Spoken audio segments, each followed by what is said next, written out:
मगध की राजगद्दी पर बैठने वाले भूपति सम्राट स्कंदगुप्त, जिन्होंने भारत सहित दुनिया भर से खूंखार हुण लुटेरों का समूल खात्मा कर दिया। हुणों की सल्तनतें जिसके नाम से कपकपा जाती, वो सम्राट स्कंदगुप्त हुणों के राजा को ही युद्ध के मैदान से घसीटकर पाटलिपुत्र ले गया।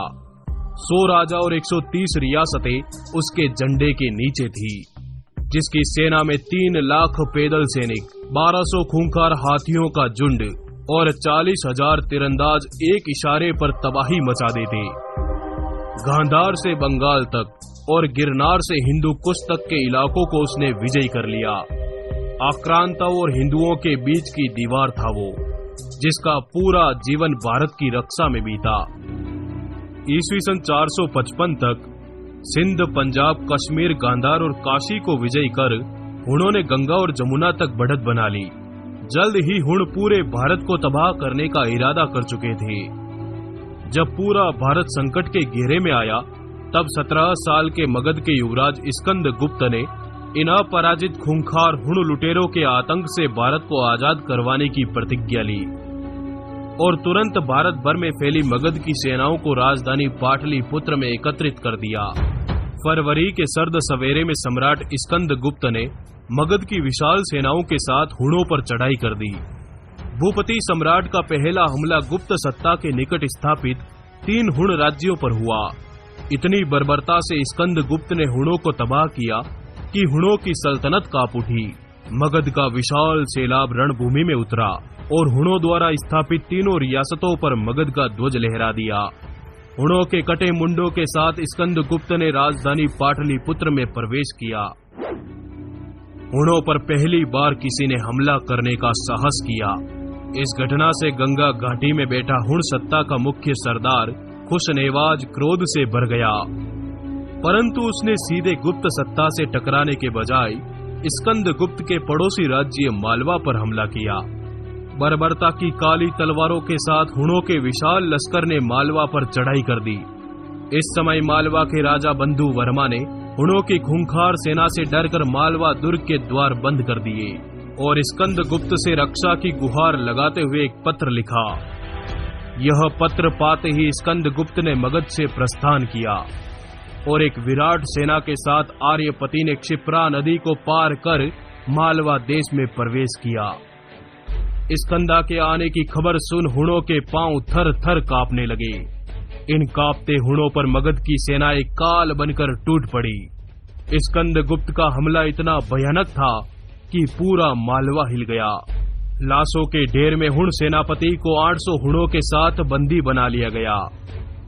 ऐसे भयंकर सम्राट स्कंदगुप्त के पराक्रम के आगे मालवा की सत्ता झुक गई और बंधु वर्मा ने स्कंदगुप्त को अपना अधिपति स्वीकार कर लिया।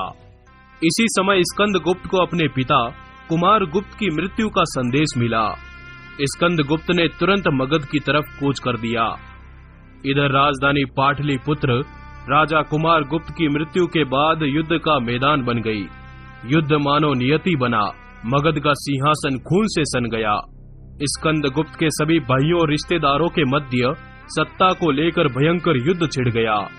आज के पटना की धरती को भीमकाय योद्धाओं ने रक्त से नहला दिया। तभी स्कंदगुप्त ने अपनी सेनाओं के साथ राजधानी पाटलिपुत्र में प्रवेश किया।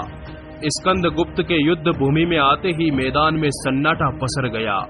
मगध की सत्ता का सबसे तगड़ा दावेदार मैदान में उतर चुका था और जल्द ही भूपति सम्राट स्कंदगुप्त ने मगध की राज सत्ता पर अपना दावा ठोक दिया और विक्रमादित्य की उपाधि धारण कर ली।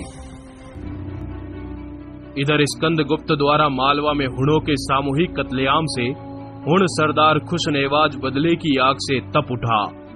उसने भारत में मौजूद अपने तमाम हुण सामंतों को गंगा पर एकत्र किया और 3 लाख की विशाल सेना के साथ गुप्त सत्ता का नामो निशान मिटाने की कसम खाते हुए मगध की ओर प्रस्थान कर दिया।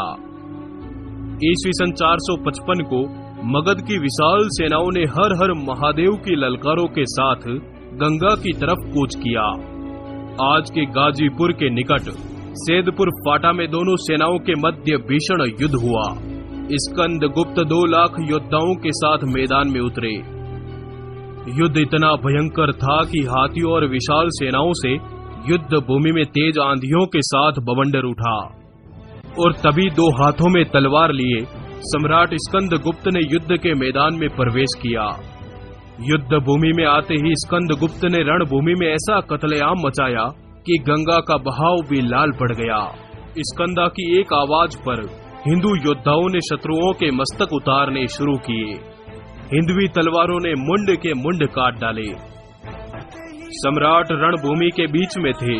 उन्होंने हुण नरेश खुमाण को बीच रण से पकड़ लिया और उसे घसीटकर पाटलिपुत्र ले गए, जहां उसकी छाती पर पांव गाड़कर सम्राट ने उससे माफी मंगवाई और फिर कभी भारत न आने की शर्त पर उसे अटक दरिया के पार भेज दिया गया। सम्राट ने सिंध से यवनों की सत्ता को ढहा दिया। कई दशकों बाद कश्मीर में पुनः एक आर्य राज्य की स्थापना की गई। मात्र गुप्त को कश्मीर का सामंत नियुक्त किया गया। गांधार को पुनः आर्य सत्ता में मिला लिया गया। सेनापति बंधु वर्मा के नेतृत्व में एक भारी लश्कर सिंध के पार भेजा गया, जिसने सुदूर खुरासान और फारस के पर्वतों तक मगध का ध्वज लहरा दिया। उसका संपूर्ण जीवन युद्ध युद्ध और सिर्फ युद्ध में बीता। उसके ही प्रताप से आज भारत का अस्तित्व कायम रहा। भीतरी शिलालेख में लिखा है कि उसकी कीर्ति की कहानियां सदैव हर हिंदू के मुख पर रहेगी।